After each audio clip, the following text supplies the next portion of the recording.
What's up, my Nitro gang? Welcome to part 5 of my Thunder Tiger restoration project. In the last video, part 4, I showed you guys that this thing did in fact start.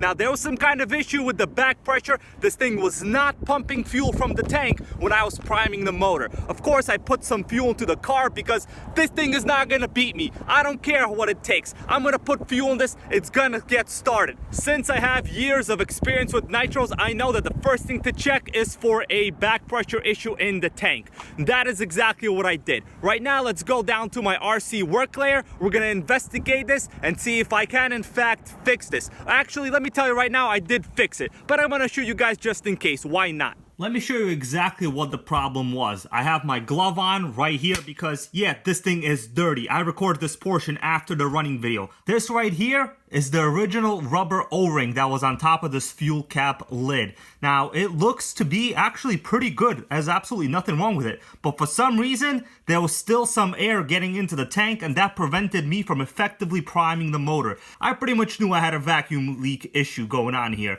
Now, since I am a nitro guru, you guys see these right here? These are other O-rings. Now, the only problem is they are a little bit smaller. I basically wound up using 2 of these O-rings here. I think I got these from some kind of plumbing supply store. They are number 13, Kissel number 13, in case you guys want these. They also work for the HPI fuel tanks. Basically, on every fuel tank I've ever rebuilt, this size O-ring fits here no problem. I wound up using 2 here. The thing is, this original one is a little bit thick. You guys could tell that it is substantially thicker than this one right here, but this is a newer rubber. So now, yeah, I basically just have to close the tank a little bit harder, but there's absolutely no issue with the back pressure.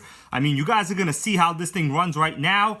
I'm gonna tell you it runs fantastic. It's already dirty. I'm sorry for the way this is edited. You know, I'm not Kevin Talbot. I didn't spend most of my time trying to break it. I spent most of my time trying to fix it. And of course, my first fix worked, and I didn't even get it on camera. I'm not gonna clean this right now. By the way, guys, I'm sorry for speaking a little bit loud right now. I know I may be yelling, but that's because I'm in a really noisy environment. There are helicopters flying all around. No, you don't see them on camera right now. Just take my word for it. Whatever the OG gang member says goes. From what I understand, somebody ended their life today in a tragic fashion. They jumped off of the Verrazano Bridge. Now, there's no jokes that could really be made about that. It's a tragedy. Time to get this running. I've already replaced the original HPI tires with these foam ones. These are like the cheap basic foam tires from eBay. I think they're like $15. They're actually really good, really lightweight, and they tend to wear really slowly. I run these on my HPI NItro RS4. It's the same 12mm wheel hub. I just think this might give me a little bit more ride height. Honestly, the ride height on this is really low. Now, obviously, all 10 scale touring cars are really low when it comes to ride height, but this one right here is like a whole new different level low. Once again, triangular wheel hub, does not require any wheel pins. Pretty interesting design. Notice the wheels here do not have lock nuts. Yep, these are actual screws. Honestly, I like the design. Yeah, no binding, smooth. Really minimal tire slop as well. Let's gas her up. The fuel tank now is a little bit more difficult to open, but that's because I literally have 2 O-rings instead of 1 on top here. But, you know, you gotta do whatever it takes to get the job done without paying any money.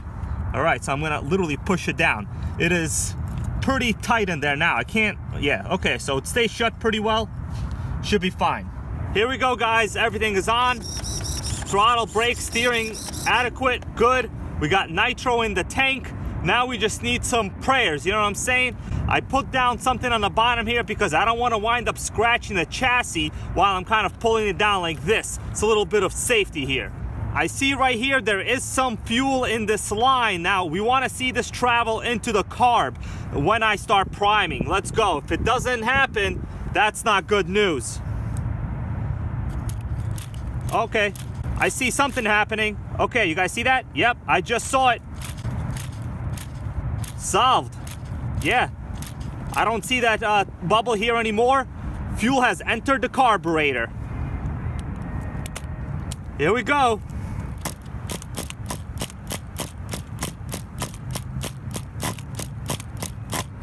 Oh yeah, it's starting. It's trying it. Yeah.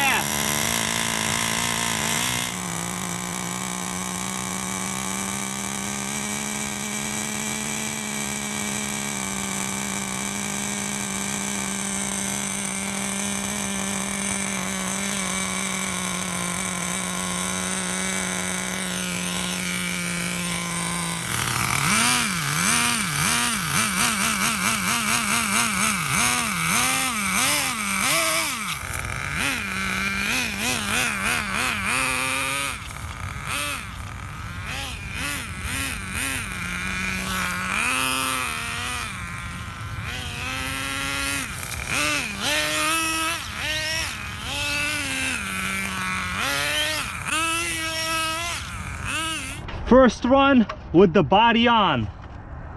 Let's see if this is not too low or too high. It looks like it's sitting pretty normal to me. So yeah, hopefully this is gonna be good. Everything is on, let's do this. Let's fire it up. Yeah. Idle's really good. Man, you hear that idle? The idle is on point. Now, of course, yes, it's extremely rich. I've never seen that much smoke in my life. But for now, it's fine.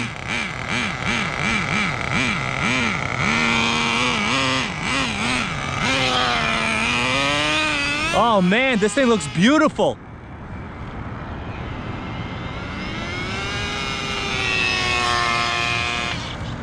Nothing like a 10th scale touring car whizzing by you. It's top speed, guys. Man, it was zooming.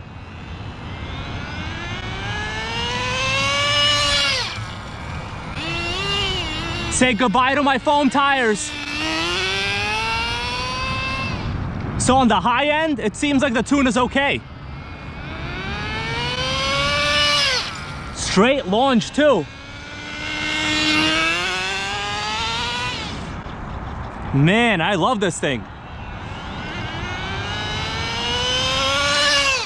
Oh man, that scared T-Max Tony here even though he's not even here. He's gonna hear about this when I get home. T-Max Tony might have to eventually morph into Tomahawk Tommy. Yeah, power slide. 0.18 engine is very powerful. Wow, almost got myself. Too much power.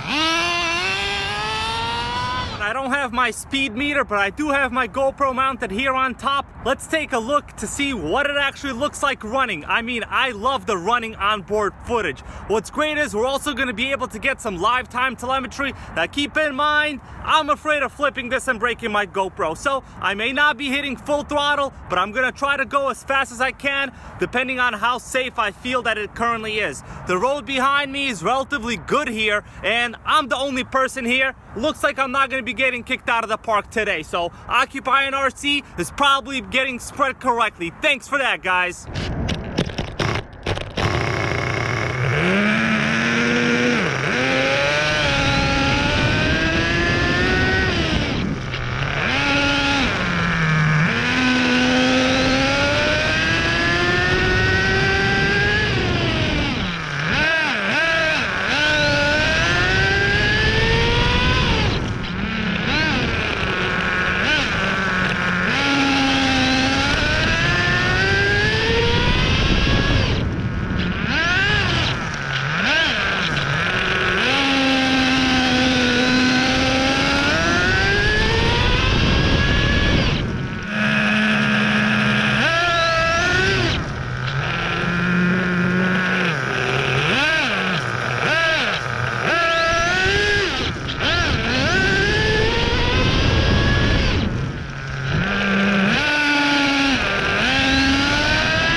right, my tires are gonna be disasters after this.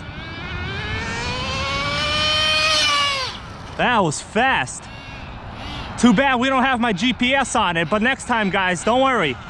You guys notice when I peg it full throttle? Check this out. How straight it goes. Watch this. Straight. Full throttle. No torque steer.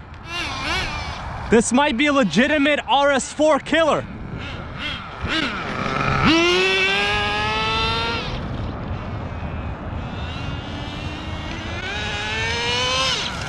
Whoa! All right, time to shut her down. Man, I'm loving this thing. It ran so nice. It did not turn off a single time.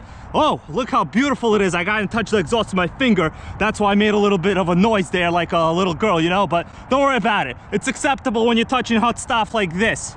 Yep, I definitely see my left foam here is much lower than my right foam, but I guess this was worth it. I guess this is a $10 foam car ride tire destruction test right here. Now it's time to welcome a new gang member into the Nitro gang. He told me that he's been having some problems on his HPI Nitro MT2, and of course, since I write back to all my gang members in the comments, I asked him, hey man, what's going on? He told me he's missing a part on the carburetor. So what did I do? I'm sending my new gang member a little bit of a gift. That's right over here in this envelope. I'm on my way to the post office. He also has an HPI Nitro MT2. He told me that it was because of my videos and the praise I gave this chassis that he got one. But unfortunately, he's having a problem with his Nitro MT2. So what's the true OG gang member like me gonna do? That's right, I'm gonna send him a little bit of a gift. Let's check out what's in this envelope. This is an original OS 10E rotary carb. It appears that on his HPI, he's missing the throttle arm. This carb right here is the original carb from this OS engine on my Losi XXXNT. A full restoration video I did quite a while ago. Actually, I might go run this after making this portion of the video right now. I don't know. That's part of the stuff you do when you're in a Nitro gang. You gotta have all your rides ready to go at any time.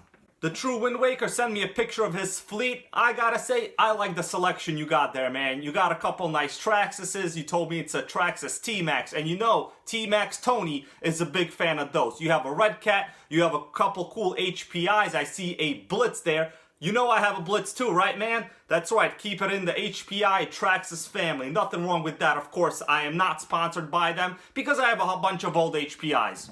One of the things with touring cars is even when you're in a clean paved lot like I am, look inside. Look at all that dust and dirt on the inside of the chassis. Yep, this is not like having an electric car. You know, Nitros attract a lot of dust. And of course, when you have a low chassis just like this one right here, it's all gonna be on the inside the way it is right now. You guys see that? I can barely see if my foam filter is still the same color as it used to be. Well, guess what? It actually is really, really dirty right now. You guys see that? Yeah, my foam filter was clean when I first started driving.